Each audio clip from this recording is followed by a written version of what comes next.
इचलकरंजीच्या महापौर उपमहापौर निवडणुकीत शिवशाहू आघाडी मैदानात सयाजी चव्हाण, संगीता आलासे यांचे भरले अर्ज।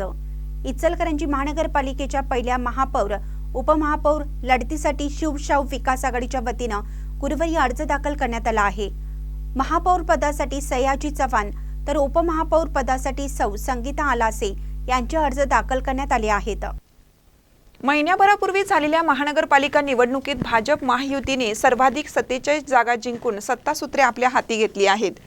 महापौर पद हे ओबीसी प्रवर्गासाठी आरक्षित झाल्याने या प्रवर्गासह अन्य प्रवर्गातील पण ओबीसी जात पडताळणी प्रमाणपत्र असलेल्या 27 जणांपैकी कोणाला संधी मिळणार या चर्चेने गुऱ्हाळ अद्याप सुरूच आहे। त्यामुळे महापौर आणि उपमहापौर पदासाठी कोण रिंगणात उतरणार याची अद्याप घोषणा झालेली नाही।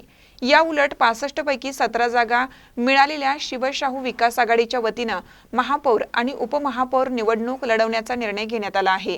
त्या अनुषंगाने झालेल्या आघाडीचे पदाधिकारी व नूतन सदस्य यांच्या बैठकीत चर्चा होऊन महापौर पदासाठी सयाजी चव्हाण आणि उपमहापौर पदासाठी सौ संगीता आलासे यांच्या नावावर एकमत करण्यात आलं। त्यानुसार गुरुवारी आघाडीच्या वतीने दोन्ही उमेदवारांचे अर्ज दाखल करण्यात आले।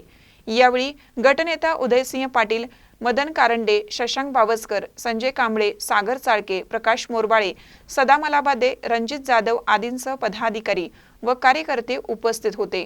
महानकर निप्ससाठी सुभाष बसमे, इचलकरंजी। आलासे वहिनींचा आम्ही आज त्या ठिकाणी फोन भरलेला आहे। लोकशाहीच्या माध्यमातून जी निवडणूक प्रक्रिया आहे ही पूर्ण करण्याच्या दृष्टिकोनातून आज एक वेगळ्या पद्धतीचा लढा या महानगरपालिकेच्या आणि शहराच्या उन्नतीसाठी ज्या ठिकाणी आम्ही करण्याच्या दृष्टिकोनातून हा उमेदवारीचा फॉर्म भरलेला आहे। आपण सगळ्यांनी विचारला की निवडणुकीचा का फॉर्म भरला। भारतीय जनता पक्षामध्ये हळवणकर आणि आवाडे हे दोन गट आहेत। त्याच्यातला एक साक्षात्कार होण्याची बी शक्यता काही नाकारता येणार नाही।